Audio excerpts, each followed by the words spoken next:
Mapagpalang araw po sa ating lahat. Welcome to my channel, Teresita Stoddard. Please subscribe. Kain po tayo. Ito, nakapag-sharon ako ng cake. Bigay ni Marlene. Yung mga tira-tira sa tray. Bigay niya lahat sa akin, kaya para mga nilamutak. Hindi po tira sa plato nila yan. Doon sa tray kung saan hiniwa yung cake. Kasi gusto nila buo nilang makuha yung cake. Ako kahit ganyan yan, kakainin ko yan. Kain po tayo. Ito po.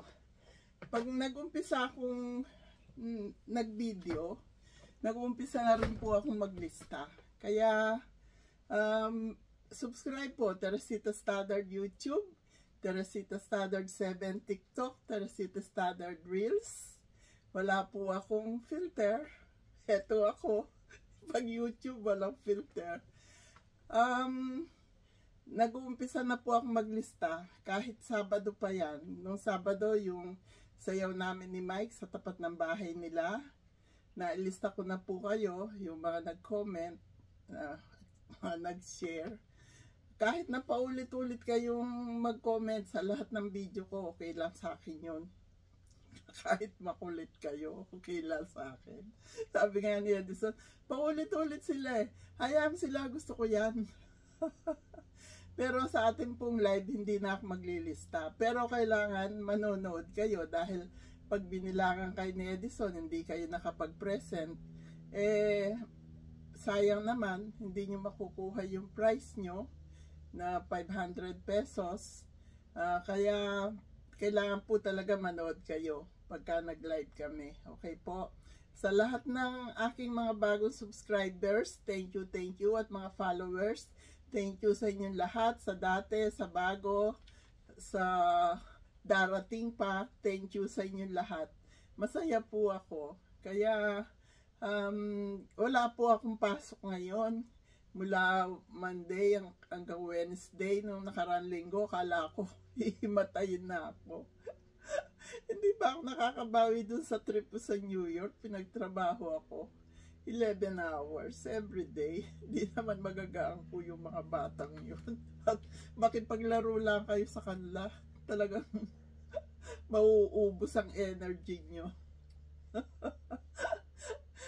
Kaya okay naman po ako. Ngayon nakabawi na ako. At kahapon nga, ito yung bago kong Hands of God or Hands of Fatima na blessan kahapon. Yung dati ko silver siya, mas malaki. Protection ko po yan. Yung silver ko bigay ng dati kong employer yon. Ito binili ko pero pinabless ko. Hindi ito bigay sa akin, binili ko. Gusto ko, ito medyo magaang siya, yung kasi mabigat yung sa leg ko. Pero ano po ito, gold. Protection ko, si God din, protection ko. Hands of God ito, meron siyang Star of David sa gitna. Yun nga po, ako'y nag-uumpisa maglista, basta nag-uumpisa akong mag-video. At the more you comment, the more you watch, the more you like, the more you have chance to win. Di po ba? Dahil love namin kayo. Kailangan talagang, nung nakaraan, 1,750 yung napadala kay Iris Cepuentes.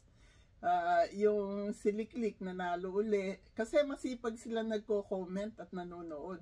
Minsan ka-upload ko pa lang, talagang naka-comment na agad sila. Importante po sa akin yun, nililista ko yun, agad. Yung unang-unang nag-comment. Eto, pareho na kaming nakabalik ni Edison. Siya sa convention niya. Siya, ginhawa yung convention niya. Ako hindi. Mula Friday night, hindi na ako natulog. Saturday night, hindi rin ako natulog. Kasi, nag-decide si Ron na wag na ako susunduin. Kasama ko, mga homeless. Nakaupo ako, napikit lang sandali. Nung idilat ko yung mata ko, magkabilang homeless na oh my God. Yung isa inabutan ako $1, yung isa inabutan ako ng bulaklak. Sabi ko, oh, I'm fine, thank you, I'm okay. You're so nice, you guarded me while I close my eyes. Meron naman po security doon, marami. So, lumapit sa akin yung security babae. Are they bothering you? No, they guard me while I was sleeping. Yun namang isa, pumunta sa harapan ko, binibigyan ako ng cheese balls. Nakita ko yung kamay, ang dumi-dumi. Hindi po ako nag-dinner, gutom ako. Pero I'm fine, thank you. You're so very nice. Thank you so much. Yung mga homeless na yan, ganyan lang po sila. Kailangan pakisamahan din natin sila. Kailangan nila ng attention lang. Kaya, kagaya dun sa Port Authority, okay sila, pabidahan. Kinukwento, may mga girlfriends. Sila mga sundalo po yun na hindi nila makalimutan yung putukan. Kaya palagi silang naglalasing. Hanggang sa naging bisyo na nila, sabi ko, punta kayo sa church ninyo. Your church will help you. Nag-promise sila sa akin, pupunta daw sila. Ma-save ko man lang ang katinuan nila. Pero mababait po sila. Sabi kasi nung employer ko, wag daw ako makikipag-usap, delikado daw doon. Talagang marami po sila. At saka, yun nga, yung iba doon may makaya naman yung mga magulang. Kaya lang, dahil nga sa naging bisyo nila, hindi maawat. Naging ganun na ang buhay nila. Ito po yung aking nasyaron na cake, bigay ni Marlene. Sabi, sige tita Tess, uwi mo na yan. Kukuha lang ako para sa amin ni Seni. Ayan o. Masarap siya. Kain po tayo. At saka kape, breakfast. Wala po akong pasok mula Lunes hanggang Wednesday. Yay! Holiday ko, ayaw naman ni Ron na mamasyal kami. Sabi ko, let's go to New Jersey, we will eat there. Sabi sa akin, you can eat here at home. Why is it you need to travel far to eat? Gusto ko lang ba yung mamasyal kaming dalawa, ganun na po siya ngayon eh. Kahapon nga sabi ko, magsuot ulit tayo ng terno para matandaan mo na tayo'y kasal pa rin. Minsan nakakalimutan niya. Pero gano'n na po siya talaga. Wala akong magagawa. Pinagbawalan na siyang maglakad ng maglakad dahil ang bilis po niyang pumayat. Hindi maawat. Kaya pinababayaan ko na lang po siya. Pinakikisamahan. Yun nga, kailangan maging magiliw, maunawain pagka gano'n. Kaya po mag-comment kayo. Nasisiyahan ako pagka nagko-comment kayo at pinanonood nyo yung aking mga video. Kain po ulit tayo. Dami kong nasyaron. Meron pang pansit na may hipon. Pero yung hipon, isasahog ko sa bulanglang. Pinakbet or bulanglang, ganon, gulay. Mamaya, pupunta ako la Edison. Ito raw aking tablet is pipirmi ko na ito sa kanila. Dito na ako mag-YouTube. Pirmi na raw doon. Huwag kong gagamitin sa ibang bagay. Pinaayos ko po. Nakakonekta na siya sa aking cellphone. Para yung cellphone ko daw magamit ko sa yung makita ko yung mga nagko-comment. Ito nga po pala yung aming kitchen. Dito ako nag-YouTube. Minsan sa salas, minsan sa basement. Kapiraso lang ang pinagbibidyohan ko. Nakita nyo yung may mga bulaklak at may kurtina. Doon lang ako nagbibidyo pag YouTube.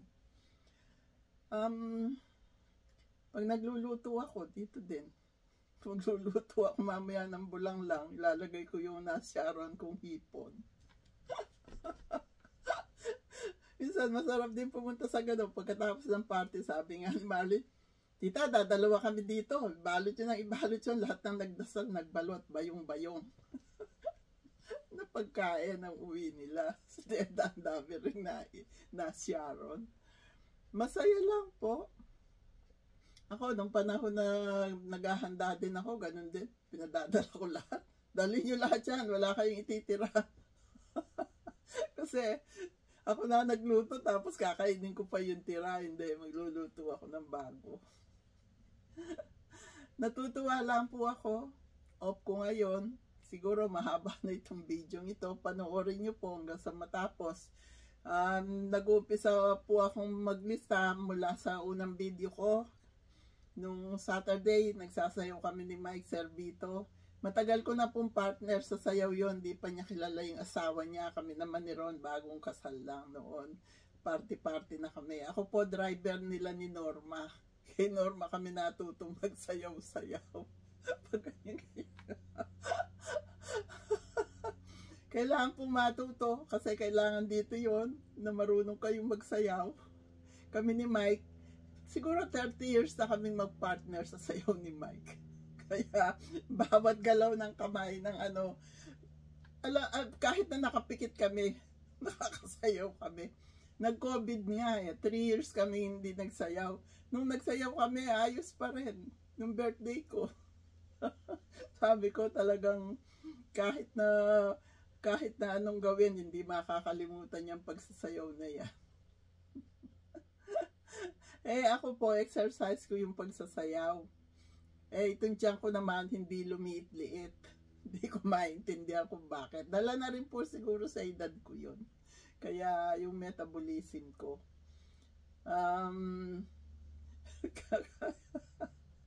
Sabi ko, ano ba, kung malaki tiyan ko sa sayaw ko, nag-exercise lang naman ako. Hindi wag nila akong panoorin. Siyempre naman, panoorin nyo ako. Magla-like kayo. Diba? Kung hindi ko kayo ililista. Ganun yun eh. Ganun pa. Nanakot pa. Kaya, tayo po ay magsaya lang sa buhay. Kung ano bigay ni God sa atin, pasalamatan natin. Noong nakaraang week, talagang hirap na hirap ako. Pero nagpasalamat pa rin ako kay God. Tinulungan niya ako.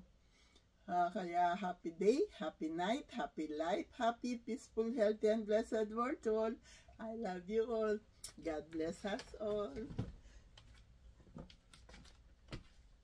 Kain po tayo.